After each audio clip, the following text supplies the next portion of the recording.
escada.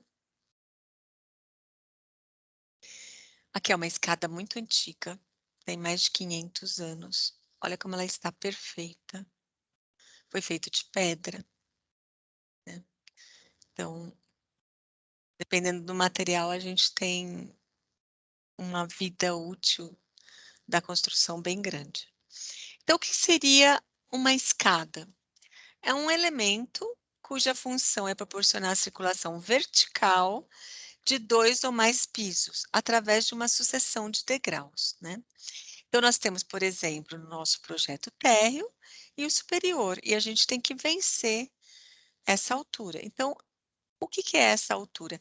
É o nível do superior menos o nível do inferior, e aí você tem essa distância. E é aí que nós vamos colocar a escada. Eu tive a felicidade de ter aula com o professor Vladimir Anversa, que é um arquiteto já falecido e que dá o nome lá para um dos prédios da FATEC São Paulo, onde tem as quadras, tudo, e ele falava muito para a gente: "Olha, o pior de um projeto é a escada. Primeiro, porque ela tem que ser fácil, agradável de se subir, então a gente não pode gastar muita energia para ficar subindo a escada, levantando muito o pé. Os degraus têm que ter a mesma altura, o mesmo espelho, né, porque o cérebro, na hora que a gente está subindo, ele já guarda essa altura, por isso que a gente sobe, às vezes, dessa escada correndo, que não deveria, porque é muito perigoso, né, a gente guarda o cérebro essa altura, então não pode haver diferenças de altura. E em terceiro lugar, porque ela é um elemento grande, e dependendo do ambiente ou da edificação que você está fazendo, ela ocupa mais da metade do lugar. Então você tem que ter sabedoria para construir a escada. Então a escada é um elemento muito complexo e a gente tem que tomar muito cuidado na hora de projetar. Então nós temos vários tipos de escada, nós poderíamos passar aqui o dia inteiro falando de escadas. Eu fiz um resuminho aqui, que nós temos as escadas retas,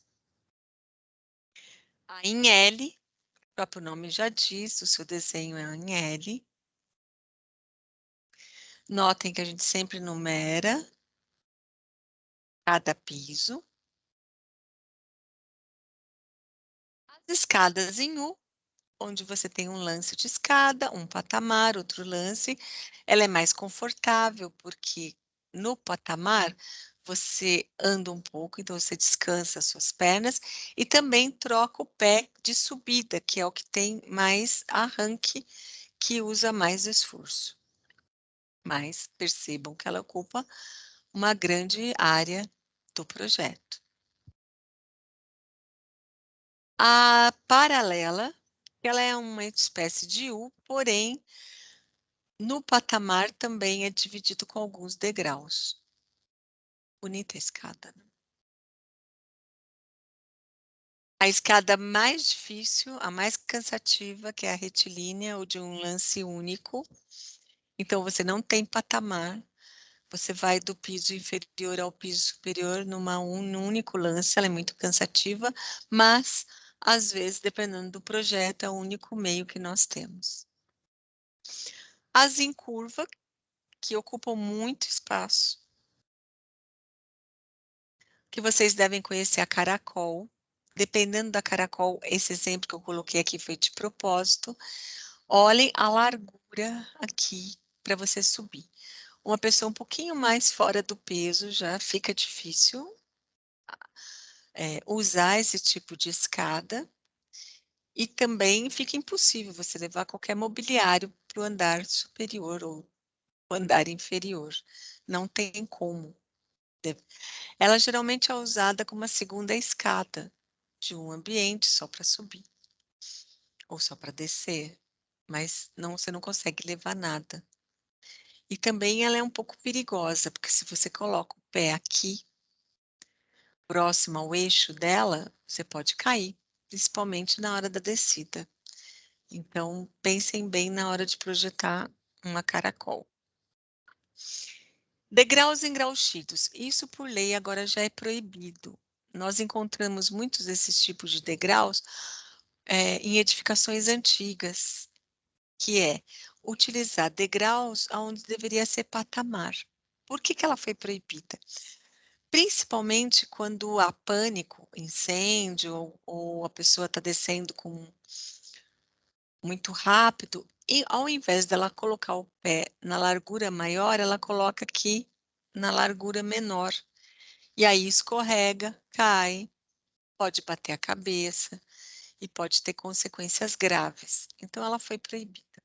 Mas vocês conseguem, às vezes, em alguns prédios mais antigos, encontrar esse tipo de degrau, tá? Aqui a representação de alguns tipos de escada. Então, escada de 2 lances, a gente sempre vai indicar com seta para onde sobe, do nível inferior para o superior.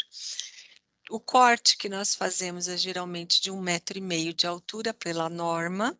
Pode haver cortes superiores ou inferiores a essa medida, mas normalmente é 1,5 m. Então, a gente vai fazer o cálculo onde é 1,5 m, passa uma linha de corte e depois é usado o tracejado. Escada em caracol também não foge à regra. Eu indico com uma seta a subida. Vou numerar, eu tirei a numeração para não ficar muito pesado. De um único lance, eu também posso fazer um corte, devo, né, fazer um corte a partir de 1,5 m e o restante é usado tracejado. Aqui, se nós temos uma abertura em cima e queremos demonstrar essa abertura, a gente coloca tracejado e aqui a linha de corte. Lances paralelos, isso a gente tem muito em shopping, né? A subida e descida na mesma posição das escadas, e eu quero mostrar que tem 2 escadas, então eu faço a minha linha de corte, faço aqui a minha seta onde sobe, aonde desce, e eu verifico que tenho 2 escadas, porém em níveis diferentes.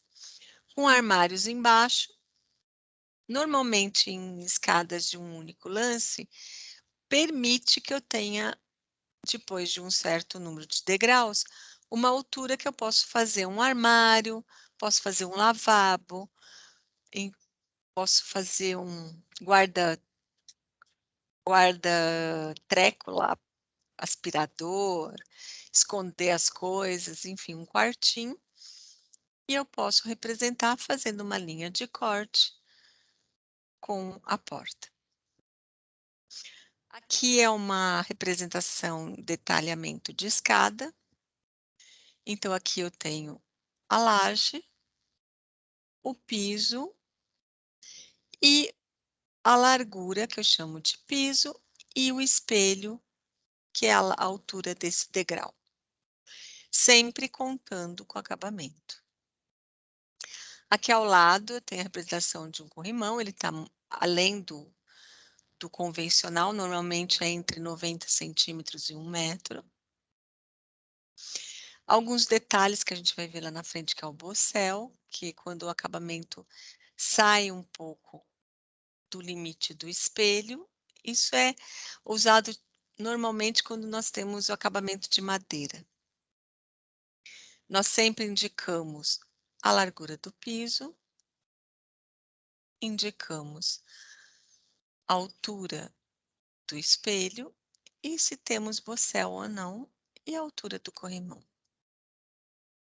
Existem pelo Código de Obras e Edificações, que a gente já viu no início das aulas, 2 normas que utilizam escada e que a gente tem que tomar muita atenção na hora de um projeto. A ABNT NBR 9050, que diz sobre acessibilidade a edificações, mobiliários, espaços e equipamentos urbanos. E a NBR 9077, que é saídas de emergência de edifícios. Então, tudo que nós estamos falando aqui é levando em consideração essas 2 normas. Segundo o Código de Obras, nós temos 2 tipos de escada. A de uso privativo, que a gente conhece, que é das residências, enfim, de acesso privado, e de uso coletivo, que tem nos shoppings, nas estações de trem, de metrô, onde muitas pessoas têm acesso diariamente. Dentro delas, nós temos uma outra classificação, que são as restritas e as protegidas. As restritas só para o uso privado, privativo, servindo de um acesso secundário. Então, na residência eu tenho a escada normal, restrita, e tem uma privada, perdão, e a restrita, que de repente ela pode estar na área externa, que leva para um sótão, ou para um quarto, ou para um escritório, que ela é menor.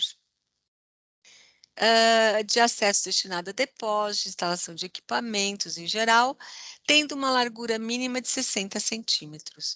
E o desnível que ela tem que vencer tem que ser igual ou menor que 3,20 metros. Temos também a escada protegida, que ela é de uso coletivo. Quando vocês voltarem até a aula presencial, vocês vão perceber que lá na FATEC São Paulo, nós temos no Santiago, no bloco A e no bloco B, a escada, né, coletiva lá, que todo mundo sobe e desce, e a protegida, que é em caso de incêndio, que ela fica a parte do fundo. É considerada para escoamento da população em condições especiais de segurança. Aqui pelo Código de Obras nós temos uma nomenclatura, que é da escada. Então nós temos o espelho, que é a altura do degrau, o piso, que é a largura dele, onde nós colocamos o pé para subir.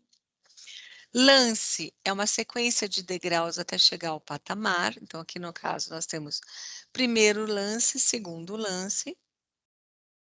Temos o pavimento superior, que é o que os lances de escada levam ao piso superior.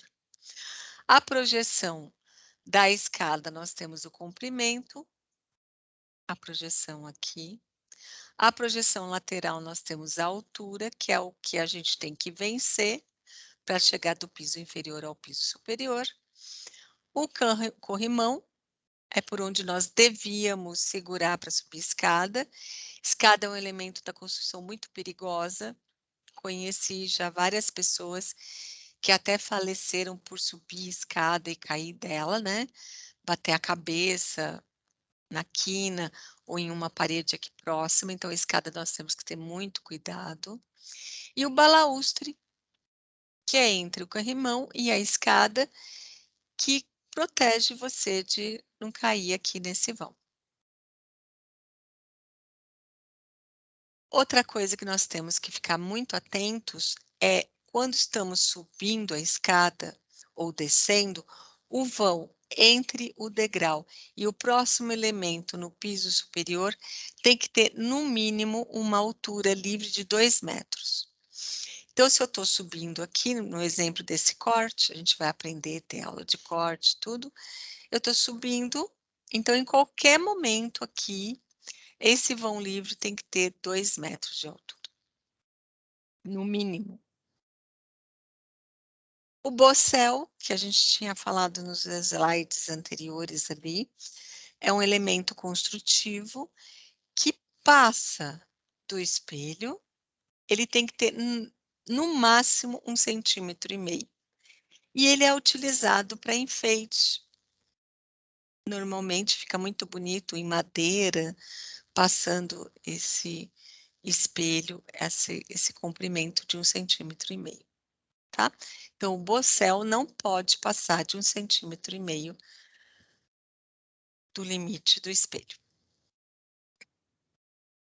Aqui nós temos, segundo o Código de Obras de São Paulo, algumas especificações, onde A é a altura do espelho e L é o piso da escada. Então, em escada privativa restrita, o A ele tem que ser menor que 20 centímetros e o L, o piso, tem que ser maior que 20. Em escada somente privativa, o A, o espelho, tem que ser menor que 19 e o piso, o L, tem que ser maior que 25. Em escada coletiva, o espelho tem que ser menor que 18 e o piso tem que ser maior que 27.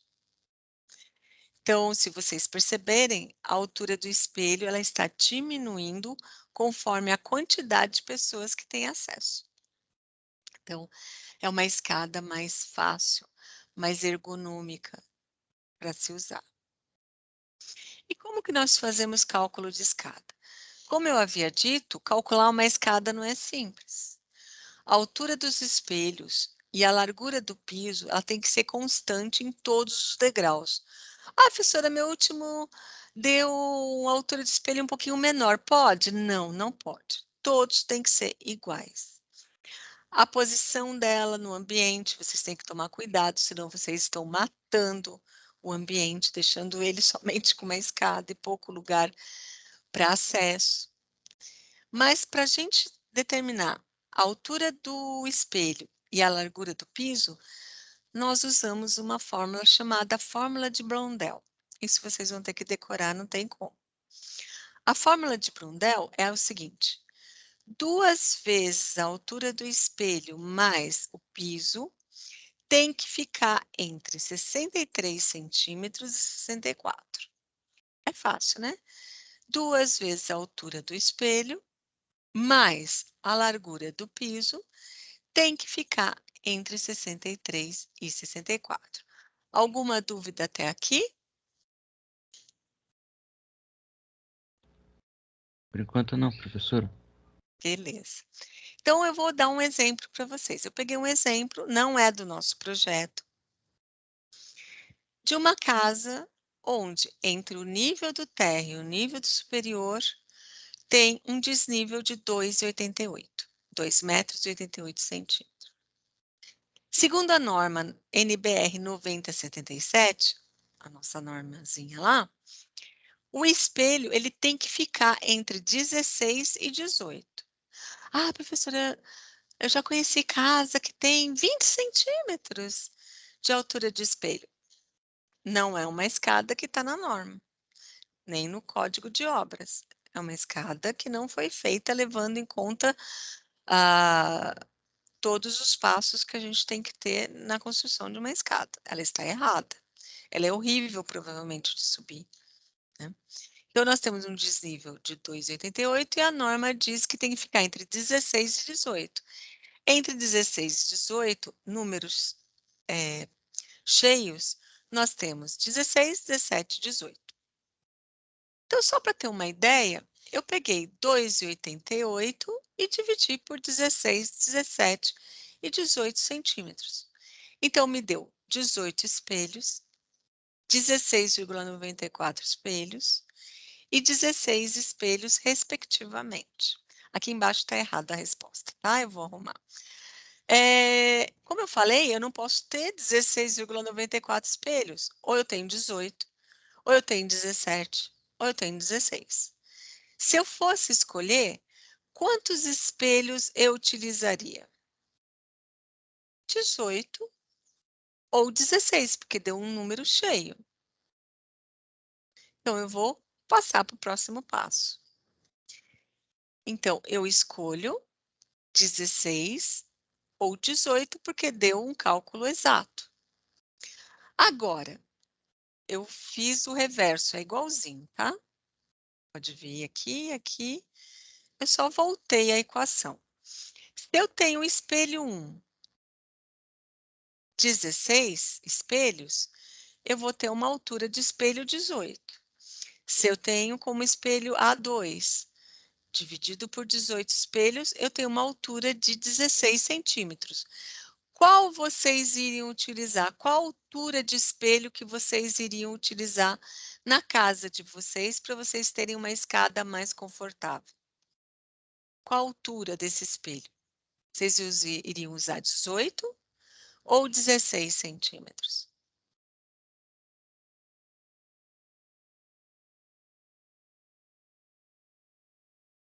Podem chutar.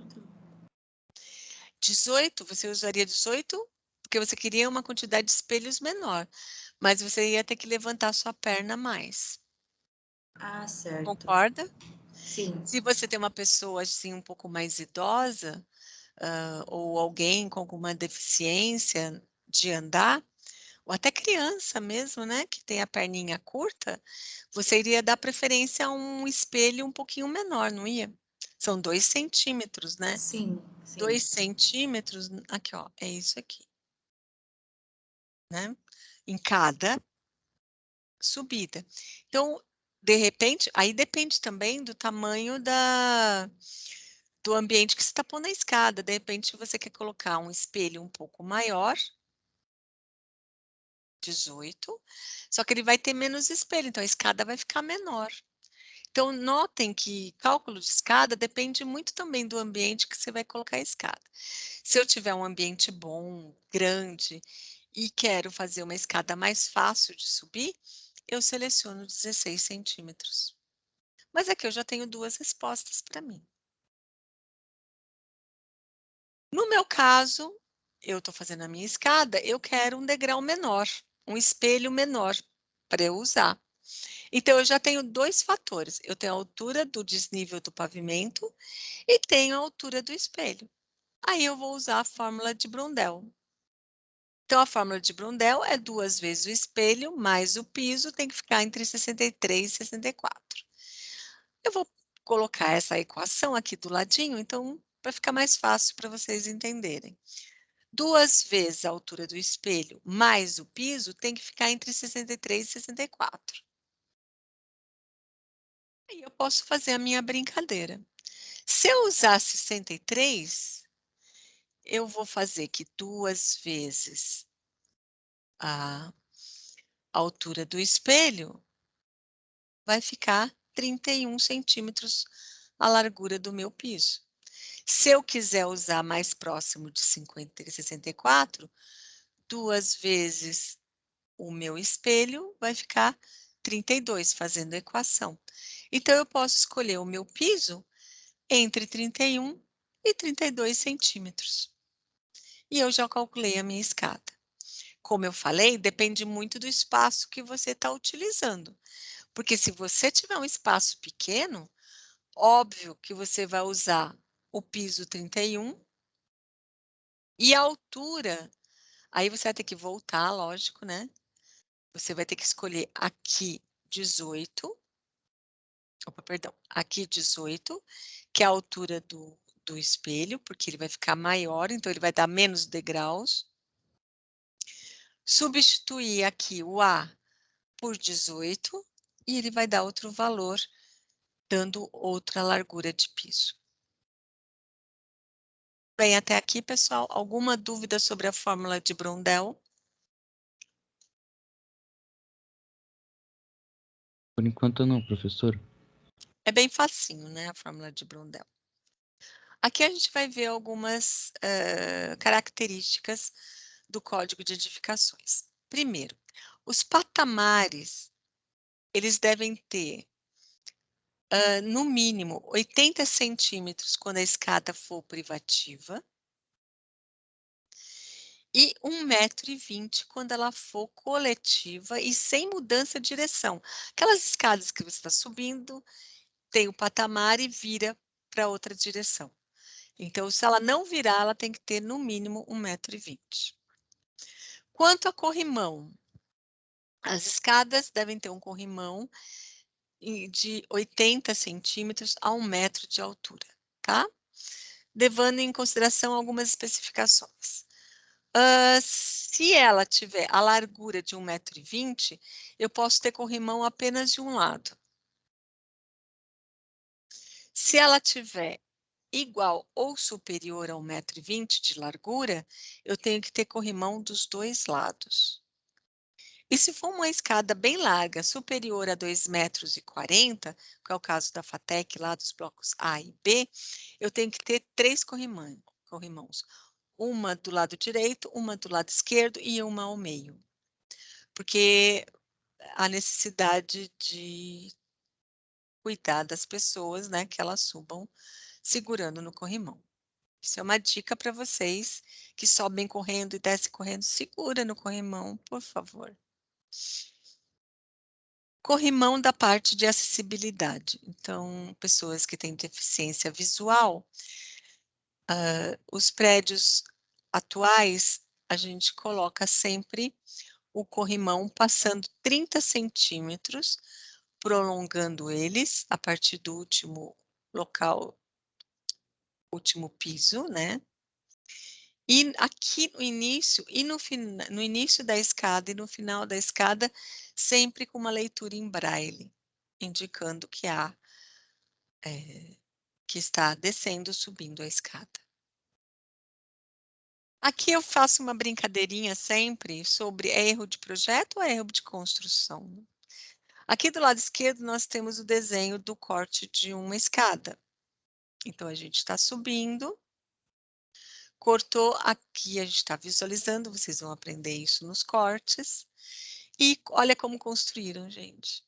Como é que você sobe essa escada? Aqui você pega, dá um salto para cá, ou depois você põe uma escada aqui para subir até esse patamar, né. Não tem como, um erro brutal aqui. Essa escada, quem passa aqui, quem tiver um pouquinho acima do peso ou até uma pessoa maior, só uma criança passa aqui, né. Tá subindo, como é que passa essa diferença? Com um pacote, uma mobília, um mobiliário, loucura, né. E foi feito a escada, só que tem um pilar aqui, e ainda colocam um corrimão. Quem que sobe aqui? Ninguém passa aqui. Loucura, não? Essa também, a mesma da primeira. Aí alguém vai ter que pôr uma escadinha para você subir até aqui e pra cá. Pior que fazem a escada e continuam fazendo errado. Será que ninguém percebe que não dá para subir? Não sei. Parece que é bronca de pedreiro, de construtor, né, para o dono da casa. Essa aqui não contente, fizeram outra, só que olha aqui, né, parece que foi feito de areia. Notem a altura dos espelhos, são diferentes. Então aqui a pessoa tem que subir aqui, abaixar para não bater aqui na laje, pular para cá. Olha essa. A pessoa não ficou contente, achou que estava muito alto aqui o espelho, fez outra aqui, colocando todo o peso dela aqui nesse piso. E outro é de um shopping, simplesmente esqueceram de deixar abertura para a pessoa passar. Terrível, né? Isso provavelmente no projeto, aqui tem 2 erros, né? Projeto que deixou, não marcou o vão, que deveria estar aberto, e de quem está acompanhando a obra, por favor, né, olha aqui a altura dos espelhos, já foi até diminuindo para bater aqui, é uma coisa de louco.